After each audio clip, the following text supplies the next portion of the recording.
Hello mayam ngasi video da mayam padam nok chere ngangbum shilpi ado mayam ai babung bem sana koi ngasi sreemongol da chali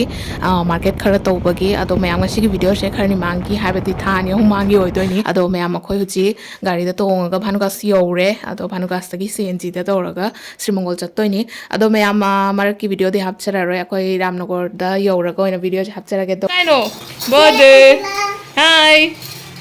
akhoi dam chai da jore dam cha kaino How about Parami? Oi, Mark, Chelang the biscuit over the Bikucha guy. Maggie Chaba, can I play no? Get the Limona. Get the Limona. Chaloya, Kaina Chaloya. Going to see Ramnago the late doing Ado Koi Bargi Chakchar, Koi market to Chatori and a Togle, Babundi, Gahak, Amagi Legado, put later Chakalaba, the Egg of Shanaga Lehore.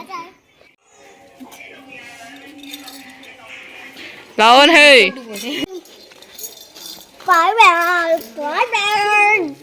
Mayam agi glass paper se kai gare aduna camera je lechin thaba dumain tawre asi junga lechin tha tak taw kana man kondro oh sigo tawro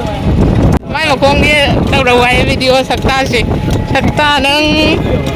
kai listi kai nang ki naya aduna jao Tom Tom dagi kumaga ko relic lalaga oina chatlani aigi mama gi camera jadrabina morning gi camera no oina ingdam da chana koi matam ni na huje shoe ma ai lei gaina lakani ngasi je shoe ma lei gaina try tawna enge ado pame adu do lowrani to si se lowrani adum ablin hai hajawa na hajayaba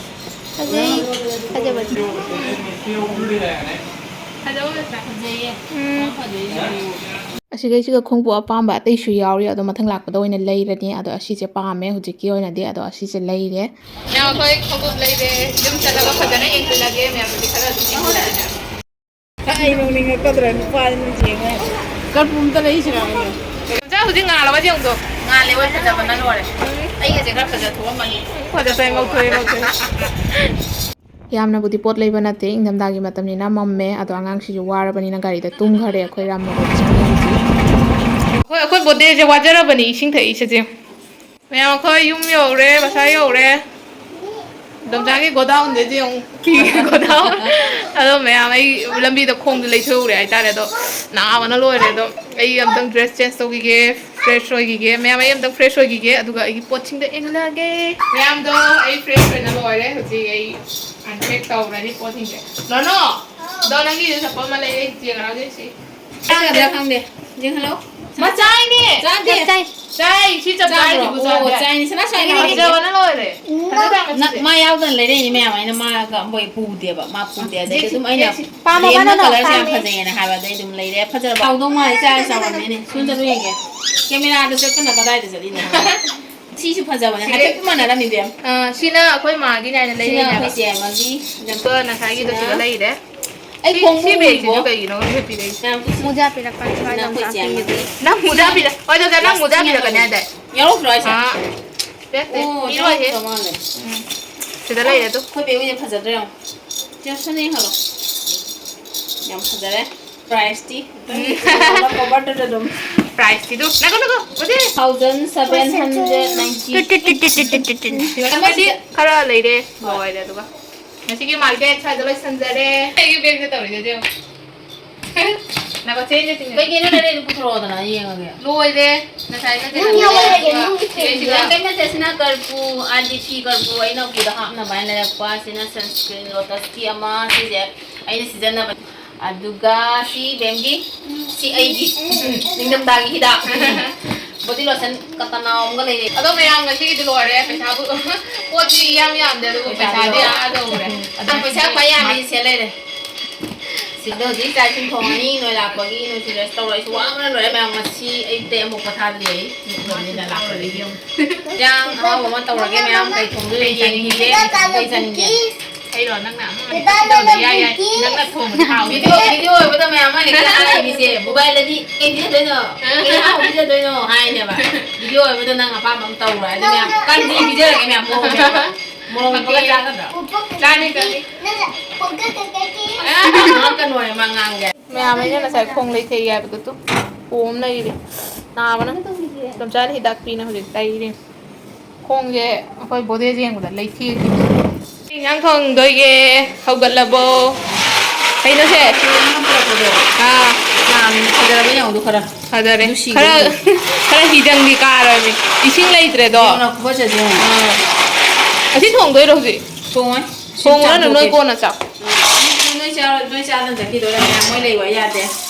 phải biết mới là sai phô phô được gì chứ nên là cái lòng gia đình đó có là chuyện là thì giờ mới làm thế được nhà tôi chỉ thay đổi cho sai phải biết mới nó phô phô này phải biết mới sai lại đồ ấy tiền sai mới là cái marang tàu cái hijang đi khá cái đó gia đình đó xem nó hấp cái nó chả mà tôi xịt nali rồi mẹ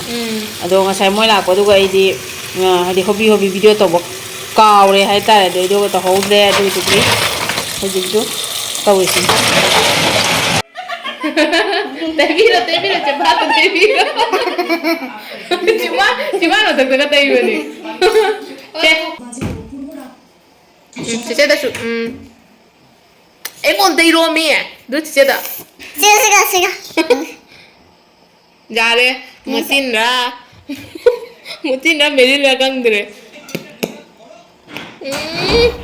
मस्ती तुमिन्ना इसे चेया तो तुमिन्ना चकना camera से copy में तो मार और दी इसे चक पर तो खरनी आज की रात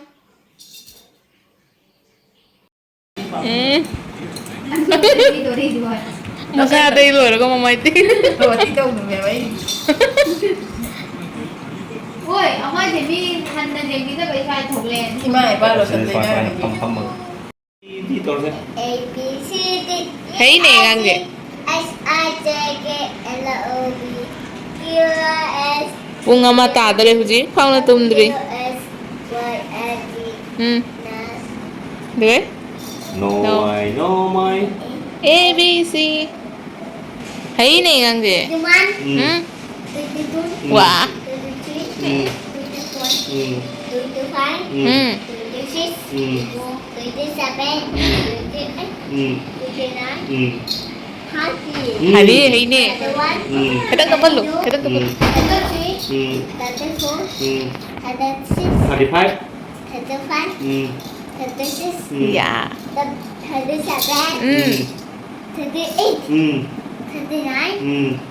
40 coi 41 chết 41 chị mai bên này chị kia nó nè nổ nako chết 41 42 46